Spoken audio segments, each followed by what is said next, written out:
ఒకవేళ ఈ రాత్రి నీ స్థితి కొద్దిగా ఉందని బాధపడుతున్నావేమో, అందరూ నిన్ను వదిలిపెట్టారని, నీ బంధువులు స్నేహితులు, నువ్వు యేసు ప్రభువును అంగీకరించినందుకు, మారు మనసు పొంది దేవుని మార్గాల్లో నడుస్తున్నందుకు, పరిశుద్ధాత్మ సంరక్షణను ఎదుగుతున్నావని అనేక మంది నిన్ను వదిలిపెట్టి భక్తిహీనుల్ని చుట్టూ చేరి హేళన చేస్తూ అవహేళన చేస్తూ ఉన్నారా?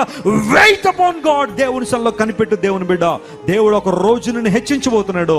ఆ హెచ్చింపు ఎలా ఉండబోతుందంటే, నిన్ను అణగద్రొక్కిన వారే నిన్ను చూసి నిజంగా వీరు దేవుడు గొప్పవారని ఒప్పుకునే రోజు రాబోతుంది.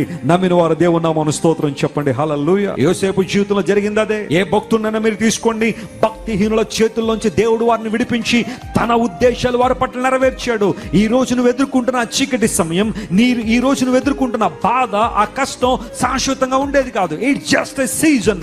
God will remember you and God will uplift you. దేవుడిని లేవనెత్తగలిగిన వాడు, భక్తిహీనుల చేతుల్లో ఇరుక్కుపోయిన నిన్ను పైకి తీసుకురావడం దేవుడు ఇప్పుడు సామర్థ్యం కలిగిన వాడే.